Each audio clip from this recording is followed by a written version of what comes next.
Well, to start off, you guys are touring with Bullet for My Valentine, correct? Want to know why I feel so awesome right now? Alright, because I'm at home in Las Vegas in the middle of our fucking tour. So, I could say that I'm on tour with Bullet for My Valentine, but that's quite a, that's a bit of a loose, expression. I don't know. Am I? I don't know. Technically, I'm on vacation right now because fucking their singer's throat has, I don't know, man. He's having issues with it, so we had to cancel a couple shows, and then we had 2 days off after that. So I'm at fucking home right now, chilling.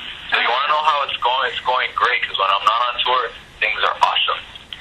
So that tour is pretty rad to me so far. Well, what about when you are on tour, besides the vacation time? I don't want to talk about that. It just sucks. No, it doesn't suck. It's actually been a pretty good tour. I'm not gonna lie. We have two modes of transportation now. We got the bus, which has been called the Chill Bus, and we have the Party Mobile or Club Craig as otherwise known as. It's got a few names. A tour it's a crazy thing. It's a different way of life. It's not like normal people. People go to shows. It's their night out. They've been waiting for months for this night to go let loose and sing and fucking drink and party and have a good time. It sounds great, but every fucking day for us, that's pretty gnarly. So you got your options there, because this, and sometimes you can indulge. You can say, fucking dude, this is awesome. I get to do it every night. You can go on the party or you can say, I'm gonna go fucking chill, go to bed. So a lot of fucking, because schedules were bad before. We had a lot of problems with people fucking partying too much, and others didn't want to party, and it's just ridiculous, dude. So we have a balance now. Fine, it works. And Bullet's great. Those fucking cool guys. They like to fucking party. I was partying with them the other day, dude. They had a straight up Michael Jackson dance fucking contest. It was rad, dude. But shows are amazing. It's giving us a chance to showcase some of our new stuff without overwhelming our fans by only playing new stuff. So, I don't know. It's good. It's good. Well, that sounds awesome. What can fans expect from one of your shows? Dude, I stopped fucking trying to expect shit myself, dude. Like for reals, because when you try to like kind of set a standard or some sort of routine for us, it just fucking you go crazy, and I literally did go crazy. I'm insane. I'm nuts right now. I'm not a normal person. It's fucking ridiculous because I don't know what to expect with my band. There's always something different. One night we might be on point. We might be the best musical, like sonically sounding band you've ever heard. Like you can go, and I remember one of my friends in another band, and it was on Warped Tour where that, tour is full of fucking great, old classic punk bands whose songs, are pretty like, they don't try very hard because they're not very good at their instruments, so they write pretty catchy tunes and they have longevity and they have their fan base. And then there's shitty bands who are just starting out, don't really know how to sound tight together yet. They've just like their third show.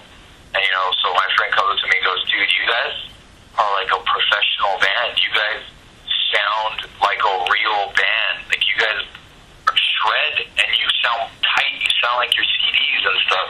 So you might get that one day. You might come and hear fucking awesome band who's just like on point and like you can't fuck with them and you can't talk shit on what they sound like and they're fucking rad. And then, the next day we're all in a fucking shitty mood. We don't give a fuck, and we don't even want to play on stage. We don't even want to be there, but we do because we have to, that's why we do it. But it's like, we're people, and it's a lot to expect, a normal person in a fucking desk job, you have a bad mood, you show up the next day, it's not a big deal because you don't have to deliver that much. But with us, it's like thousands of people are there, they've been waiting for months. Well, I'm having a fucking bad day today, and I didn't sleep well, I'm fucking tired, I'm not going to play my parts that tight, I'm sorry, So you don't know what to expect, dude, and fucking, I don't know, sometimes substances get in the way and we sound like shit, for real. I'm not even going to gonna try to sugarcoat it, dude. Our band is fucking ridiculous. So take your chances, dude. You know, you're gonna see some interesting. You know, you might get lucky, and you might get lucky and see something really bad that's gonna make stories later on. Might suck at that day, but then when you hear about what happened that day, you know, a year later, you're gonna go, oh fuck, I was at that show. Fuck yeah. It's weird, man. Well, talking about your new album, that's coming out November 2nd, correct? Yeah, November 2nd, dude. You gotta support it, dude. I don't care. Buy it. I want us to be number one on the charts. You want fucking Taylor Swift to be number one. Come on. True. Well, what can you share with us about the new album? It's the best album I've ever heard, period. I don't even care. I'm a fan. Like, not even to, like go, yeah, my fucking band's awesome. But when I look at it from an outside perspective, I mean, I got a chance to, because, like, when I got home last night, I turned on the radio because there's a certain vibe, you know, the radio station, the radio personalities on there, and, you know, those voices and the little sound effects they use, and you're getting comfortable. I'm like, fuck yeah, I'm home right now. Calm 92.3, the rock station, that's what it's called. And then all of a sudden our fucking single starts popping, Issues, and I'm like, holy shit, our fucking songs on the radio, fuck yeah. And it's my dream, you know. We've been on like the alternative radio station and everything, but this is like the bigger one that's fucking ridiculous. That was a dream of mine, and I heard it, and I got a chance to listen to it from an outside perspective, you know, where I'm not paying attention to my parts. I'm like making sure I'm not fucking up. I got to actually listen to it, and I went, holy shit, this is what I want to hear on the radio. This is what people need to hear. They need to know that this music exists. So from an outside, I'm not gonna lie, I just went and worked out, dude. I'm pumped right now, and the whole time I was listening to my album. It's crazy. I love it. I genuinely love it, dude. This album is like fucking. It's life, and you know, for people who listen to rock, especially, this is the album that people have been craving. There's a few bands who have gotten close in the past couple of years, very few. But you know, there's like a whole fucking, there's a gap, dude. There's just this emptiness where someone needs to fill the void. I think that's us, you know, where you have fucking the Warped Tour scene where it's like all these experimental rock bands are trying new things. They're wanting to do something different and something young and something cool, you know.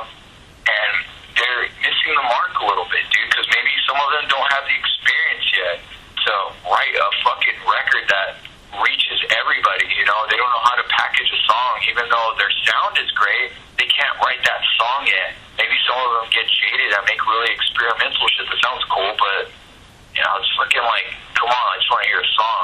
And then you turn on the radio, you're like, well, let's hear some real bands who sell millions of records still, even though no one buys records, they're somehow selling millions, and they're getting played 8 fucking times an hour, and you're like, this is fucking lame, dude. These bands are shitty. They're so half-assed. They don't experiment. They don't try something new. I don't feel it. It's like they're trying to write a pop hit. You can't try to write a pop hit. You got to get a pop hit out of your fucking soul, and, you know, a song that you wrote from the heart needs to come out, and if you can make that a hit, you reach millions of people. I guarantee you this fucking record's gonna do that. I'm not even kidding.